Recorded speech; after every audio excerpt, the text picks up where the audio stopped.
শ্রীমদ্ ভগবদ্ গীতায় বলা হয়েছে যে আমাদের প্রত্যেকের জীবনে 3টি মন্ত্র মনে রাখা জরুরি। এই 3টি মন্ত্র হলো, খুব আনন্দের সময় কাউকে কোনো প্রতিশ্রুতি দিও না, খুব রেগে গিয়ে কাউকে কোনো উত্তর দিও না, এবং খুব দুঃখের সময় কোনো সিদ্ধান্ত নিও না। শ্রীকৃষ্ণ বলেছেন, যে ব্যক্তি পরিষ্কার ও সোজাভাবে কথা বলেন তার কথা অনেক সময় রূঢ় লাগতে পারে, কিন্তু তিনি কখনো কারোর সঙ্গে প্রতারণা করেন না।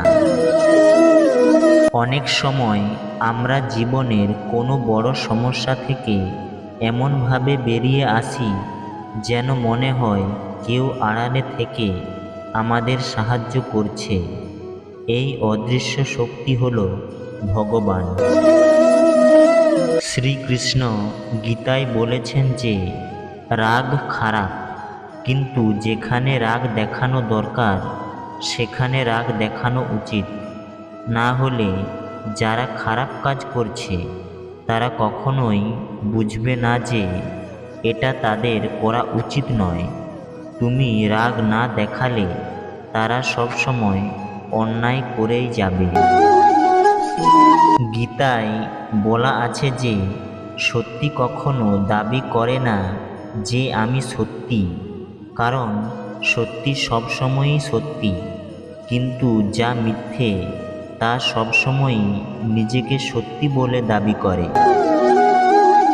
চাঁদ আর সূর্যের মধ্যে যেমন কোনো তুলনা হয় না, ঠিক তেমনি তোমার জীবনটাকেও অন্যের সাথে তুলনা করো না। যার যখন সময় আসবে সে তখনই জ্বলে উঠবে। যে ব্যক্তি অন্যের মুখে হাসি ও জীবনে খুশি নিয়ে আসার ক্ষমতা রাখে, ঈশ্বর কখনো তার জীবনের সুখ শান্তি কম হতে দেন না।